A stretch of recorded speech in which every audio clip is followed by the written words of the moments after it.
Yo he llegado a la conclusión, después de tantos años de estar dedicado a este tema, que lo importante de la ética no son los códigos, es justamente esa pulsión, ese impulso constante a ser mejor. Desde la Fundación Gabo, esto es el Consultorio Ético en Podcast con Yolanda Ruiz. En este podcast habrá preguntas enviadas desde toda Iberoamérica. Abordaremos debates clásicos y debates nuevos y sobre todo acompañaremos a los periodistas en la búsqueda de respuestas frente a los retos y dilemas que enfrentamos a la hora de contar historias. Todo esto siempre con la ética como guía. Bienvenidos, pónganse cómodos en el consultorio. Para comenzar con el episodio de hoy tenemos una consulta de Armando Altuve, desde Caracas, Venezuela. Armando dice: en plena era digital y de redes sociales, ¿cree que en los medios digitales deba aún existir esa discusión entre el tubazo, como le decimos en mi país, a la primicia?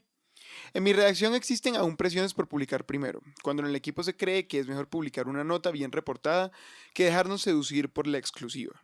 He oído de experiencias muy complejas donde este lineamiento de publicar primero es una exigencia del medio y pone a los periodistas en un dilema, porque puede estar en juego su firma y la veracidad de un trabajo que, a fin de cuentas, no alcanza los niveles adecuados. ¿Vale la pena realmente preocuparse por la primicia? ¿Sería una discusión estéril en un tiempo de más inmediatez? Yolanda lo analiza. El principio ético desde siempre, y más ahora en los tiempos de redes sociales, es que el periodista debe hacer el trabajo con calidad y responsabilidad. Por eso, cada pieza publicada debe estar verificada y confirmada más allá de la rapidez. Si eso significa demorarse en publicar, que así sea. Por supuesto que en el día a día del oficio la exigencia es publicar bien y primero. Pero si se debe elegir entre velocidad y calidad, la ética siempre elige la calidad. Ahora bien, si hay algo que ha traído la era digital es la simultaneidad en la circulación de información, dado que muchas de las fuentes publican directamente las noticias desde sus cuentas personales o corporativas. Los hechos circulan además de manera inmediata porque los ciudadanos también comparten información. De ahí que más que la rapidez, lo clave hoy es la calidad que un periodismo profesional y responsable le puede aportar a la información. Aquí es donde se vuelven claves el contexto, el contraste de fuentes, la verificación. También es bueno entender que existen varios tipos de primicias. Destaco, por ejemplo, quien informa primero sobre algo que a la larga todos los medios o periodistas van a reportar, o el que informa sobre algo que los demás no tienen en el radar, incluso sobre hechos conocidos. En este caso no se trata tampoco de rapidez, sino de calidad.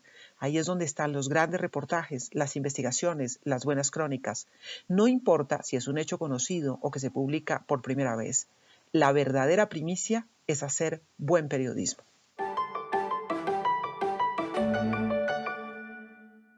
La segunda consulta de esta semana nos la envía desde Antigua, Guatemala, Carlos Morales. Carlos nos cuenta lo siguiente y plantea varios interrogantes. En una entidad del Estado, para facilitar la relación con los periodistas, un comunicador decidió crear un chat de WhatsApp. Se agregaron 129 periodistas.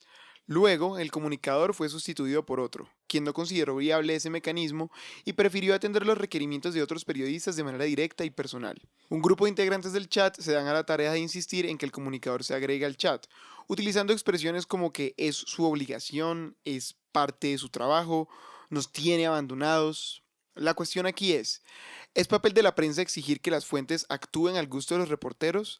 ¿Cómo debe ser realmente el trato periodístico con las fuentes en el contexto de esta situación? Esto dice Yolanda. El papel de la prensa es buscar información fiable y si esa información es de interés público, las fuentes la deben suministrar mucho más si se trata de fuentes estatales que responden a los ciudadanos. ¿Cuál es el mejor medio para suministrar esa información? Pues ese es otro tema. En la era digital, el recurso de la comunicación vía mail y chat ha ido ganando cada vez más terreno con sus bondades y sus dificultades. Hoy se pueden tener en tiempo real fotografías, videos, declaraciones, documentos que en otros tiempos costaba mucho trabajo conseguir. Eso sirve en términos de registro. Por eso el recurso de los grupos de periodistas para divulgar contenidos por parte de las fuentes se han hecho populares. El peligro está en que las fuentes han convertido esos mecanismos en una fórmula para evadir respuestas que le deben a la sociedad. Al entregar de manera unilateral solamente el pedazo de información que quieren destacar, dejan a los periodistas sin posibilidad de contrapregunta o indagación. Muchas fuentes han optado incluso por cancelar las ruedas de prensa y hasta las entrevistas, porque prefieren suministrar declaraciones editadas o piezas de audio o video que no responden o evaden los cuestionamientos de la prensa. Los periodistas que publican esa información sin ir más allá se convierten al final en extensiones de las oficinas de prensa. El trabajo se hace más sencillo, por supuesto, pero también se corre el riesgo de que se vuelva intrascendente. El periodista debe poder preguntar, indagar, investigar, dudar de la información que le dan, ir más allá, no tragar entero. Muchos de los chats colectivos ni siquiera permiten hacer preguntas porque con frecuencia solamente el administrador puede publicar contenidos. Ese es un riesgo para el periodismo de calidad. El problema no está entonces en si hay un chat colectivo o uno individual. El verdadero reto ético es hacer periodismo y eso pasa por buscar la verdad más allá de lo que una fuente quiere contar. Siempre debemos preguntarnos por aquello que no se quiere contar. En ese sentido, la relación con los jefes de prensa debe estar en el límite profesional entre tener una cercanía que permita acceder a la información que se requiera, pero con la distancia suficiente para garantizar que se puede y se debe buscar más de lo que esas fuentes nos dan. En una consulta del año 2016 en la que el maestro Javier Darío Restrepo respondía sobre lo que se debía hacer frente a los boletines que llegaban de una oficina de prensa, él recordaba que el papel del periodista no puede ser el de simple copista o reproductor de boletines. Señalaba la importancia de aportar otros datos de contexto, antecedentes, proyecciones, comentarios de especialistas o de protagonistas directos o indirectos de los hechos. Esto, digo yo, sigue siendo válido frente a la información que llega por un grupo de WhatsApp.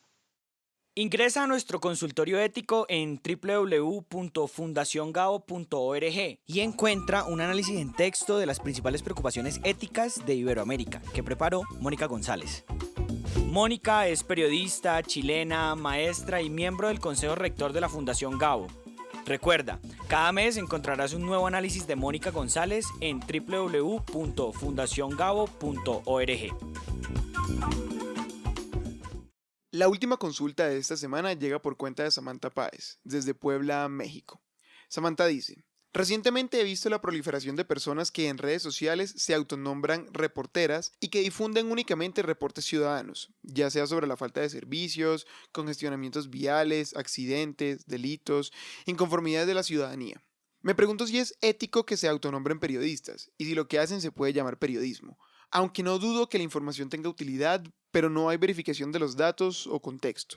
Yolanda Ruiz responde: no todo ciudadano que publica contenidos en redes sociales es periodista. El periodismo, para hacerlo, debe cumplir con unos requisitos básicos de calidad.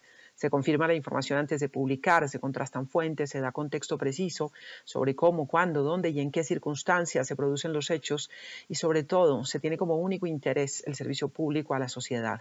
En ese sentido, lo que debemos preguntarnos es si un ciudadano que se declara periodista cumple con los requisitos de calidad en su información para poder usar el título de periodista. Si no es así, no es ético que use ese título. Es claro que no todo lo que circula en Internet es periodismo, aunque algunos contenidos efectivamente pueden ser valiosos. Hay propaganda, hay publicidad, hay chismes, también hay historias que pueden ser reales, falsas o medias verdades, pero el periodismo, para ser considerado como tal, debe tener detrás un trabajo profesional que garantice la calidad de lo que se publica. Por eso es tan importante que los periodistas nos apeguemos a los principios de la ética y la responsabilidad en el trabajo. Nuestro deber, por principio, es suministrar información confiable y responsable.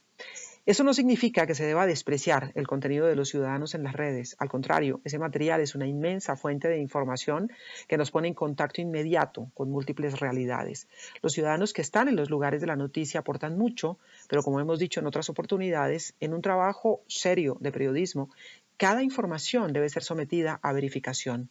No todos los ciudadanos que dan información son periodistas, pero no debemos despreciar de plano lo que aportan los contenidos que comparten los ciudadanos.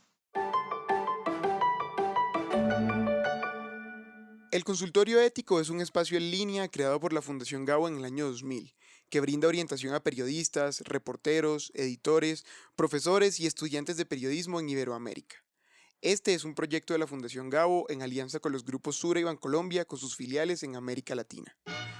2000 preguntas han sido respondidas para reflexionar de manera abierta sobre los valores del periodismo y sobre los dilemas éticos a la hora de investigar, contar, distribuir y crear historias. Porque como decía Gabriel García Márquez, la ética no es una condición ocasional, sino que debe acompañar siempre al periodismo, como el zumbido al moscardón. Coordinación editorial, Fundación Gao. Producción, Cartagena Federal.